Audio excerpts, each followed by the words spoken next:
Et toujours merci d'être avec nous pour ces Cloud Accenture Days en partenariat avec BFM Business, avec toujours cette possibilité pour vous, via le chat qui s'affiche en bas sur votre page, eh bien de pouvoir poser vos questions aux spécialistes d'Accenture. S'engager dans la technologie responsable avec le cloud, parler eh bien justement de l'énergie et de la manière dont on peut l'économiser aujourd'hui avec le numérique. C'est notre session maintenant, le sujet de notre session, avec nos invités que je vous présente avec beaucoup de plaisir. Nathalie Pessel, bonjour. Bonjour. Directrice de projet Responsible Business and Tech chez Accenture. Axel Urgan est avec nous aussi. Bonjour Axel. Bonjour. Vous êtes le directeur exécutif en charge des équipes spécialisées en architecture d'entreprise et éco-conception chez Accenture. Et vous le savez, durant toutes ces sessions, on aime bien avoir des exemples concrets pour vraiment rentrer dans les sujets et bien comprendre. Et c'est avec Terega que nous le faisons. Aujourd'hui avec Émilie Bouquier. Bonjour Émilie. Bonjour. Vous êtes la directrice de la Business Unit Multi-Énergie et Digital chez Terega. Et si vous dites, mais qui est Terega ? Encore quelques minutes de suspense, vous le saurez dans un instant puisqu'Émilie va tout vous expliquer. Et vous verrez les enjeux aussi, évidemment, de tout cela, de la technologie responsable dans le cloud. Pour commencer, Axel, je vous donne la parole. Peut-être un mot sur les problématiques d'environnement et chez Accenture, sujet évidemment à la mode, mais capital aujourd'hui. Quand on est une boîte comme Accenture, on ne peut pas passer à côté et on ne peut pas ne pas envisager d'en parler, de le réfléchir, ce sujet. Oui, tout à fait. Donc, nous accompagnons nos clients dans la transformation de leurs opérations, quelles qu'elles soient, et utilisons les technologies numériques pour le faire. Donc on l'a vu avec notamment dans cette période que nous traversons, sans numérique, pas d'activité. Tout s'arrête aujourd'hui. On s'arrête sans aujourd'hui. numérique, tout s'arrête. Tout s'arrête. Et ça n'a été que crescendo durant ces dernières années. Et avec ce besoin, cette demande de numérique, est arrivé aussi ce besoin et cette demande d'énergie.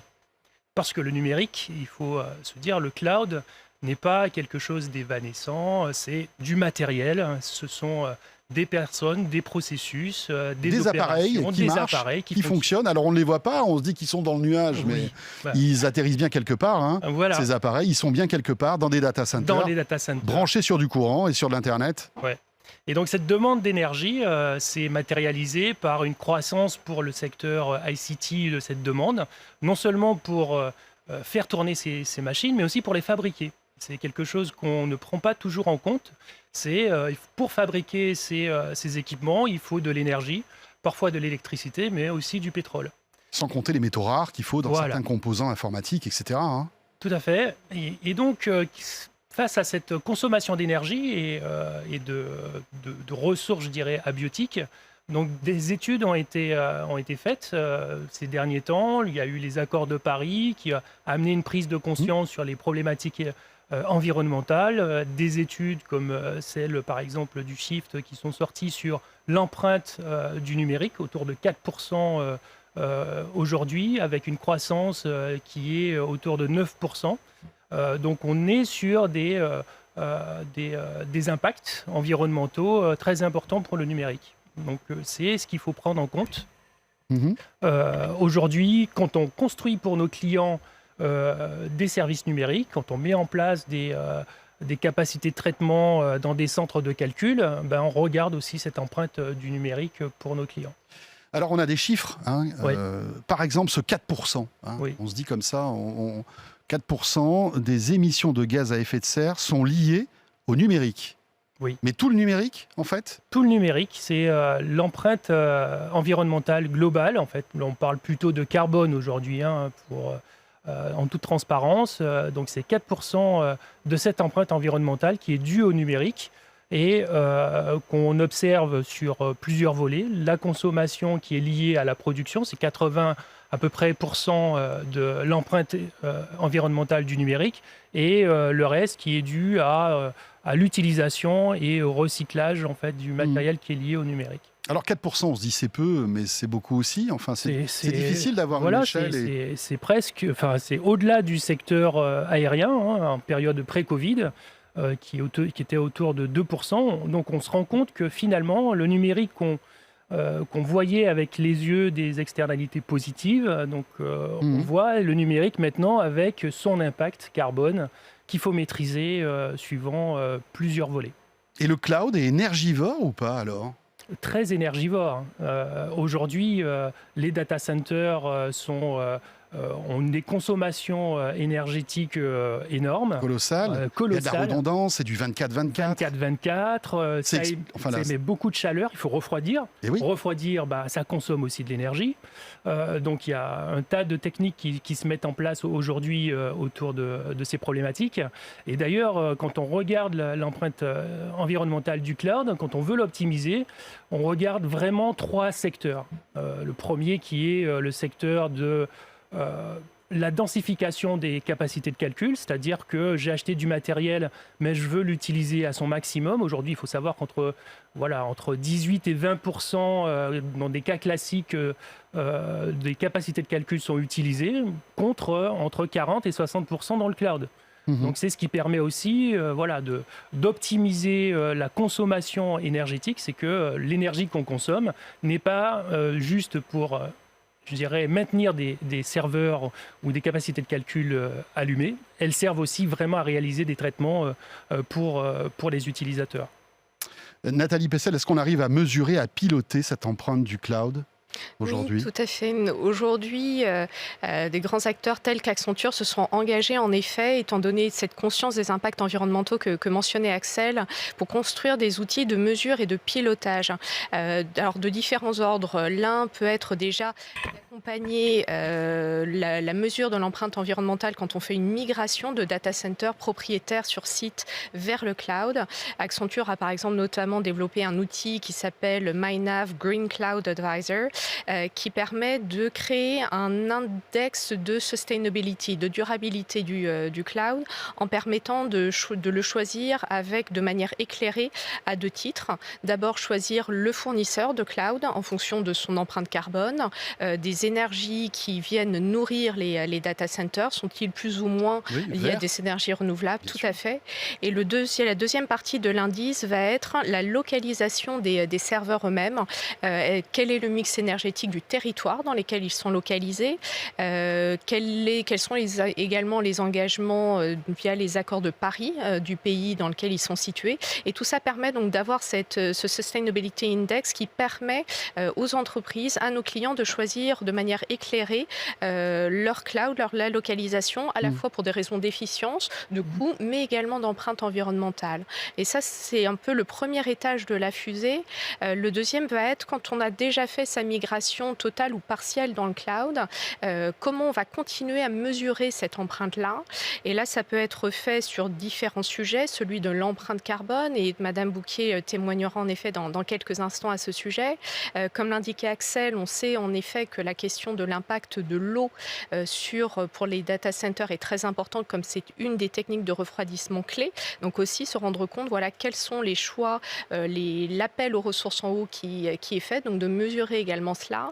Et enfin, si on veut aller vraiment sur l'ensemble de l'histoire, et comme on le disait, les data centers qui permettent de nourrir le cloud sont des équipements informatiques. Si on réussit à piloter jusqu'au bout, ça veut dire qu'on prendra également en compte l'impact environnemental des data centers comme équipements informatiques, et de faire en sorte, autant que faire se peut, que leur vie soit allongée, que les éléments soient revalorisés pour permettre une circularité de ces data centers. Donc voilà, le pilotage de l'empreinte du cloud, c'est depuis ce qui est en effet un peu dans les nuages, mais aussi vraiment ce qu'il y a en dur et qui permet de fournir toute cette capacité de calcul et d'hébergement. Vous l'avez évoqué rapidement, mais est-ce que par exemple vous sourcez avec beaucoup d'attention vos fournisseurs de cloud pour voir s'ils sont plus verts que d'autres?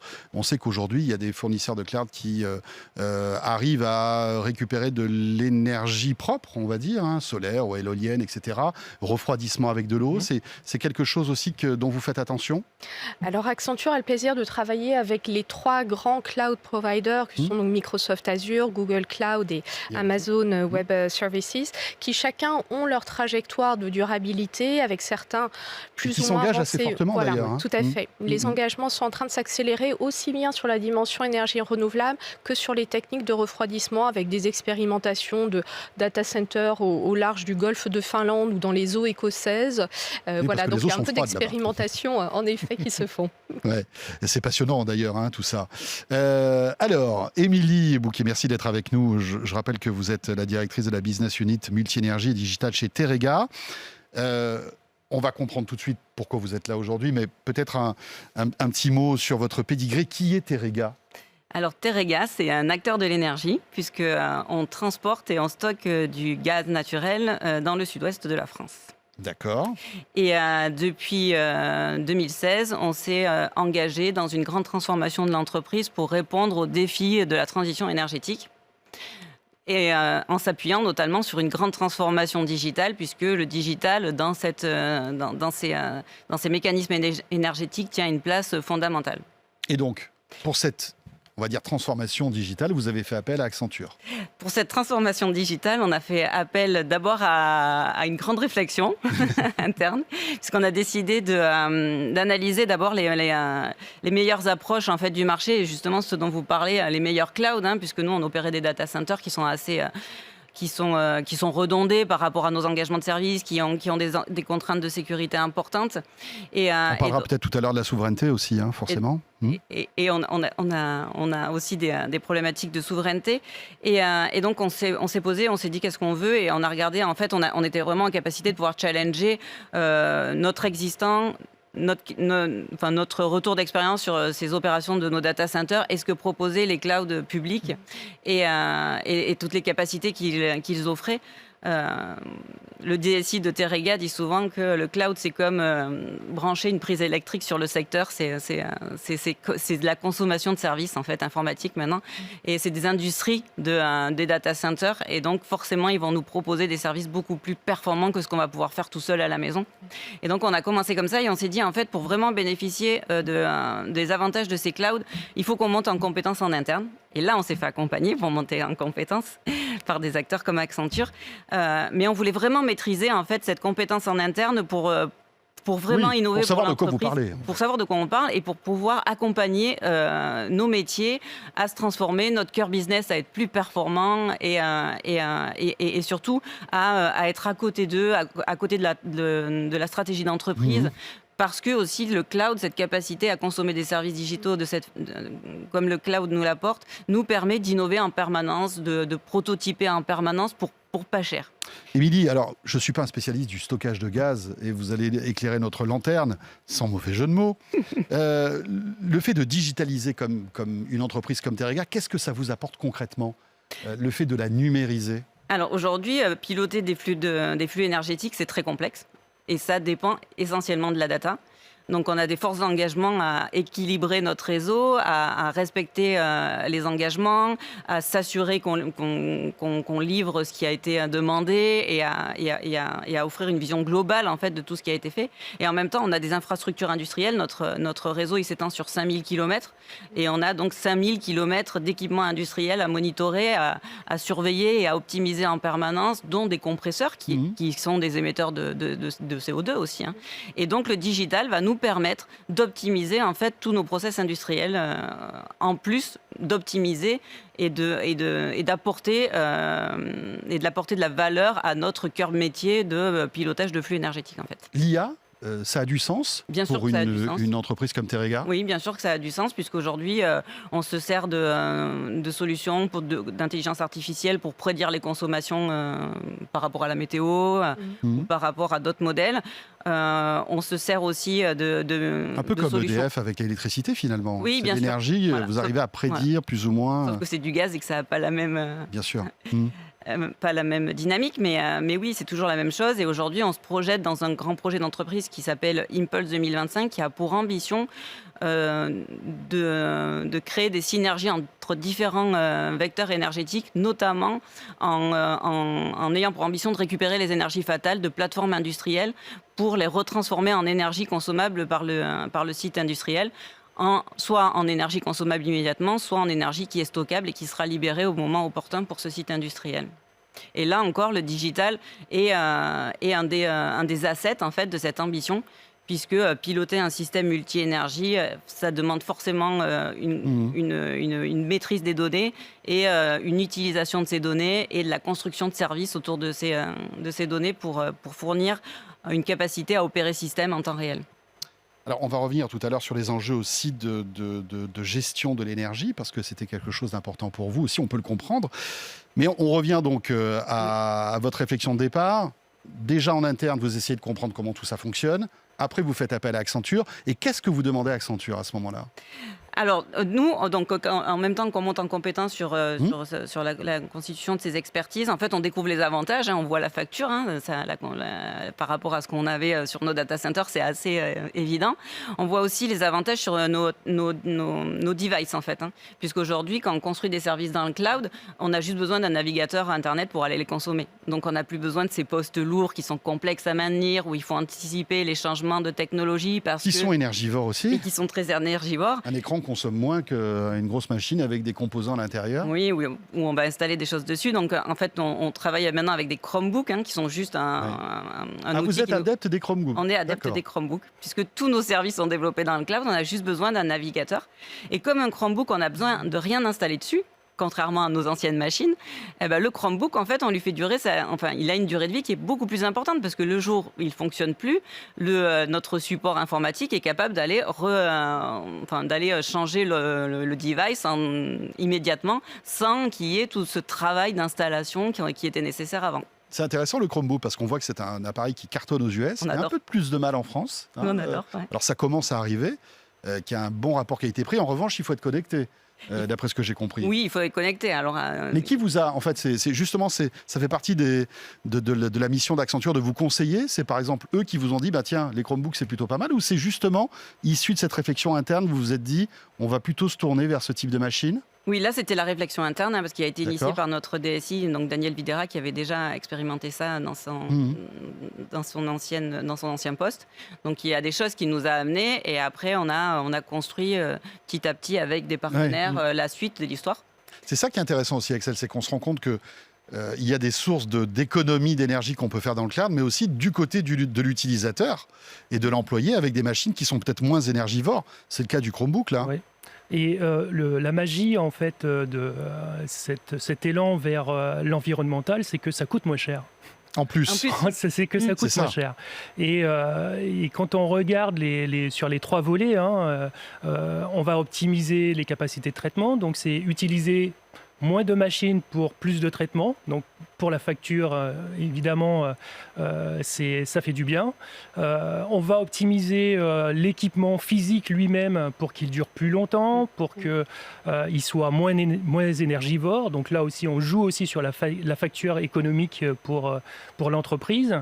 Et comme le disait Émilie, on va chercher à faire des services numériques beaucoup plus efficaces, qui fonctionnent dans des conditions presque tout seul, avec l'IA, qui s'autorépare. Tout ça va nous permettre d'économiser encore de l'énergie. Donc on voit bien que quelque part, la mère des batailles, c'est quand même celle de l'énergie, sous toutes ses formes, qu'on l'utilise pour produire ou pour faire fonctionner. Et c'est ce qu'on met aussi autour de l'éco-conception, c'est comment concevoir des services numériques beaucoup plus efficaces, justement pour adresser ces problématiques énergétiques économiques, mais énergétiques aussi environnementales. On parlait de terminal. Pardon, excusez-moi, Amélie. Non, je dis, il faut le mesurer, en fait, parce que quand on voit les gains financiers, c'est facile, on a des référentiels, en fait, pour se rendre compte des gains qu'on a atteints. Mais par contre, au niveau de l'impact environnemental, on n'a pas encore, en fait, sur la facture de nos clouds, l'équivalent en empreinte environnementale de ce qu'on a consommé comme service. Et c'est important de s'outiller. Déjà pour le formaliser, aussi pour embarquer l'ensemble des collaborateurs de l'entreprise aussi à se challenger au quotidien parce que ça coûte moins cher. Donc pourquoi pas faire encore plus de choses ? Oui, mais au final, si on construit plus de choses, il faut que ça reste toujours pertinent et il faut toujours avoir la même qualité de service. Il ne faut pas qu'on perde en productivité. Et surtout, il ne faut pas qu'on consomme pour rien non plus. Et c'est pour ça qu'il faut vraiment formaliser, en fait, pour moi, et c'est vraiment la démarche qu'on a engagée chez Terega, c'est d'avoir des moyens de calculer en fait cet impact environnemental de tout ce qu'on construit sur les clouds en fait. Émilie, un mot quand même aussi sur donc la souveraineté des données, qui est un sujet sensible quand on est, comme vous, fournisseur d'énergie. Quelle a été la problématique lorsque vous avez commencé à collaborer avec Accenture sur ce sujet ? Alors nous déjà, ce qu'il faut savoir dans notre activité, c'est que la majorité de nos données sont publiques. On a un engagement à publier nos données. Malgré tout... Parce que vous êtes fortement réglementé aussi. Voilà, on est fortement réglementé. Malgré tout, on a aussi des forts enjeux en termes de cybersécurité. Donc il y a des choses qu'il faut qu'on sécurise. Et on dépend justement parce qu'on a une activité de transporteur d'énergie, on a des réglementations à suivre. Et nous, notre constat, c'est que on a mis en place énormément de moyens sur nos data centers pour sécuriser l'accès à nos données. Malgré tout, les services qui sont offerts par les clouds, ça n'a rien à voir. On parle encore d'industriels, de personnes dont c'est le métier en permanence, en fait, de sécuriser l'accès des données de leurs clients, l'accès aux services qu'ils fournissent à leurs clients. Donc les moyens qu'ils nous fournissent sont beaucoup plus pertinents et sécurisés que ce que nous, on était capable de faire en interne. Donc là, encore une fois, nécessité de se former en interne pour bien maîtriser, parce qu'en fait, les services qu'offrent les clouds, ils sont assez importants, il faut savoir les utiliser, donc nécessité de se faire accompagner, d'apprendre pour bien les utiliser. Mais encore une fois, nous, on constate régulièrement que même sur l'aspect souveraineté, sécurisation, accès de nos données, on a des services qui sont beaucoup plus pertinents. Et puis, par rapport au cloud qu'on a choisi, nous, on a décidé de stocker nos données en Europe. C'est une opportunité qu'offrent les clouds. D'accord, parce qu'il y a cette notion aussi de cloud out, qui est vraiment le Cloud Act, qui régit en fait des choses assez complexes. Mais un juge américain peut, sous ordonnance, je crois, enfin c'est une longue procédure judiciaire, mais peut avoir accès à des données d'un cloud américain, en quelque sorte. Et ça, c'est une problématique que, justement, vous avez, que vous avez envisagée, qui a fait partie de vos réflexions ou pas ? Oui, on y a réfléchi, mais on s'est surtout constaté qu'en fait, nos data centers actuels... Comme ils étaient en Europe, il n'y avait pas ce problème-là ? Non, nos data centers actuels, avant de passer dans le cloud, sont déjà équipés que d'équipements américains, au final. Donc, on allait vers un autre acteur américain qui nous offrait plus de services, plus de sécurisation pour sécuriser l'accès à ces données. Donc, aujourd'hui, on se sent plus en sécurité sur notre souveraineté, sur nos clouds en Europe, que sur nos data centers qu'on opérait nous-mêmes. Axel ou Nathalie, justement, cette notion de Cloud Act fait réfléchir certains de vos clients, justement. Alors, on le voit chez Terega ou chez d'autres. Oui, tout à fait. C'est la donnée et puis la localisation de cette donnée sont des éléments cruciaux. C'est le nerf de la guerre aujourd'hui. Nos clients veulent faire de l'hyper-personnalisation, donc ça veut dire avoir accès aussi à des données très personnelles, certaines fois, en toute sécurité. Donc l'endroit où va être stockée cette donnée, maintenir la confiance des clients de nos clients dans les données, la manière de les gérer, font partie de la réflexion quotidienne des CEO avec lesquels on discute.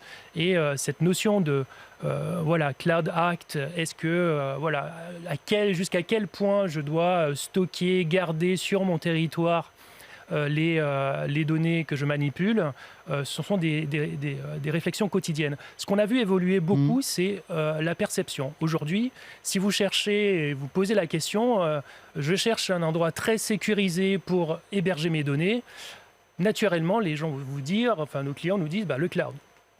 Pourquoi ? Pour toutes les raisons qu'Émilie vient de citer, c'est que ce sont des professionnels qui s'occupent en fait de ces services.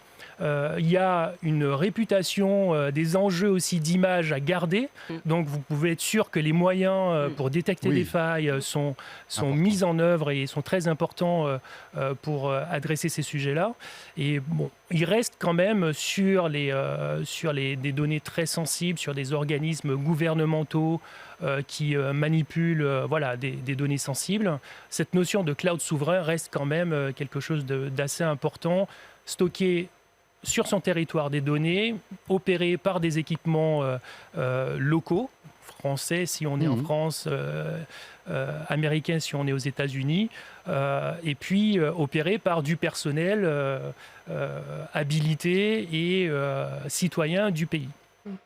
Sujet important aussi, hein, Nathalie. Et si, tout à fait. Et en vous écoutant, Émilie, et ensuite Axel, une idée qui me vient en tête, c'est qu'aujourd'hui, avec le sujet qu'on évoque, on sent que pleinement la direction des systèmes d'information, le DSI et toute son équipe sont devenus vraiment des partenaires de la trajectoire durable de l'ensemble de l'entreprise.